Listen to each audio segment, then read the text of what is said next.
Kicking off 10 minutes of international news explained. I'm Carl Azuz. Welcome to CNN 10. This January 11th, we're starting with a report on Venezuela. The nation is in an economic tailspin. It's located in South America. It's home to around 31 million people. And even though its president, Nicolas Maduro, increased Venezuela's minimum wage by 50% this week, and even though that was the fifth time the country's minimum wage was increased in the past year, it's nowhere near the price increases of basic necessities like food for many Venezuelans. Inflation is when prices go up and money buys less. For perspective, average inflation in the U.S. is around 3% per year. In Venezuela, the International Monetary Fund expects inflation will increase by more than 1,600% this year and almost 3,000% next year. People can't get the medicines they need. Venezuela's banknotes are virtually worthless. President Maduro reportedly says that Venezuela is the victim of an economic war waged by his opponents. But when Venezuela's government began taking over the country's oil industry in 1976 and eventually became dependent on oil for almost half the government's revenue, the stage was set for a potential crisis if oil prices were to drop. This economic crisis has been years in the making. The socialist government here is being accused of really discouraging investment in this economy. And what's happened over the last few years is we've seen severe shortages of food. What really made things dramatic, though, was when the oil price plunged about a year and a half ago now. Venezuela depends on the selling of oil for almost all of its government income. On top of that, it is now so reliant on imports of almost everything. They are not taking in enough money to pay for all the imports that they need. 10-second trivia. Which of these invertebrates is an anthozoan known for its stony skeleton? Coral, sea anemone, mollusk, or starfish? Answer here is coral, the skeletons or the animal that secretes them, forming ocean reefs. But while coral and coral reefs are known for their incredibly vibrant colors, they can bleach white if they get stressed. Scientists observed this last year in the worst ever bleaching of Australia's Great Barrier Reef. Coral's colors determined by the algae that live on it, and the algae are coral's main food source. But if the coral gets stressed, it can lose this algae and then turn white. This can happen if water temperatures get too warm or too cold, or if there's pollution or an extremely low tide. It's a sign of bad health, but the coral can recover. There's more affected than the reef itself, though. Consider the ripple effects of a recent coral bleaching event near Madagascar. This morning, Hari wakes up with the moon. He and his 13-year-old son are hoping it will guide fish into their nets.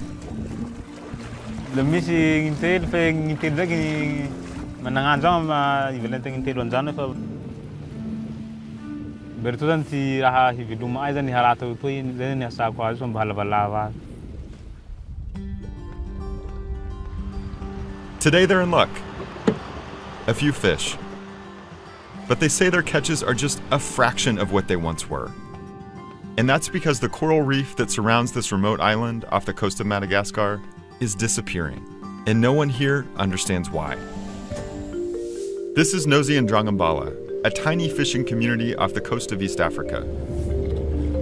It's home to only a few dozen people, and among them are Hari and Lydia, who are raising 6 children. This family knows this reef better than anyone, and until recently, they never saw coral this damaged. Extreme heat this year has caused coral all around the world to start to suffocate and turn ghostly white. The aftermath looks like a disaster zone, or the ruins of an ancient city. No one here can make sense of it. Scientists do know what's going on. Divers surveyed these waters during a heat wave in April, and they say that about 70% of the reef here was damaged by the high temperatures. The family's response to the vanishing coral? Work harder. Hari and his sons cast lines deep into the ocean, while Lydia walks the reef flats in search of octopus. These skills are passed between generations. Hari and Lydia are Vezu, and that name means at struggle with the sea. It's hard to imagine people who are more connected to the water.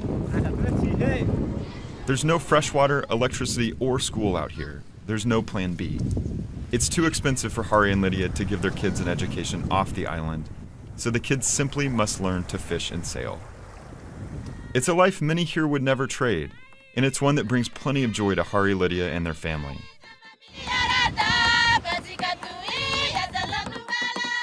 This song is about their love for the reef and their efforts to protect it.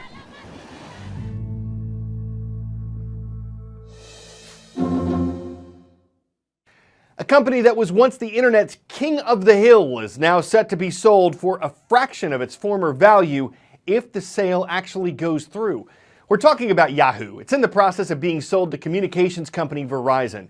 If and when the sale is complete, Yahoo just announced that its CEO plans to resign from her job. The company's co-founder's stepping down. Some other executives are leaving, and they plan to change Yahoo's name to Altaba.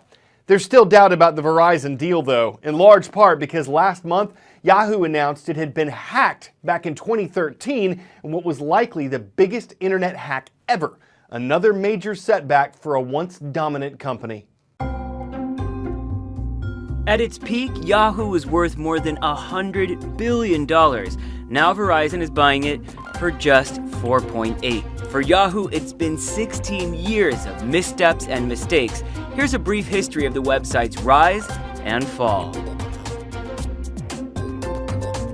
Founded by Jerry Yang and David Filo, the website Yahoo.com was launched in January 1995 and the company was incorporated in March. Yahoo started as a portal or an index to the new and growing World Wide Web.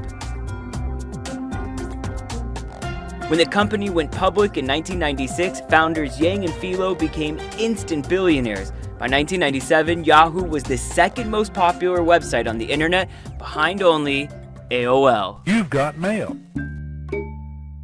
The dot-com burst was the beginning of the end for Yahoo. Stock dropped from $118.75 to just $4.06.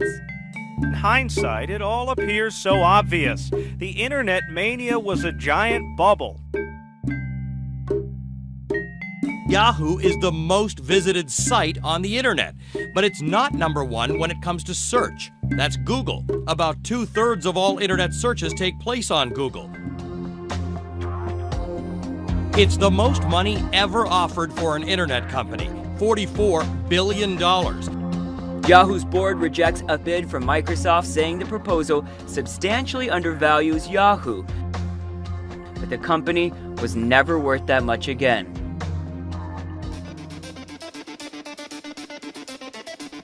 Four CEOs in just 6 years didn't help investor confidence in the brand either.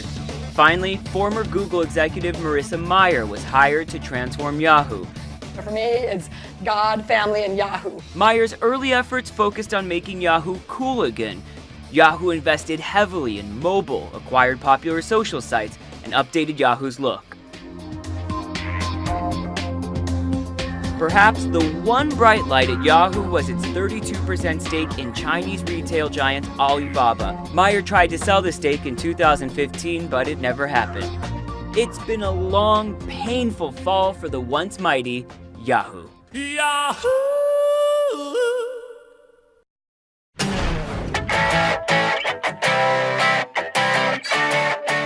To the kids in a neighborhood of South Jordan, Utah, at least one dad gets a perfect 10 out of 10.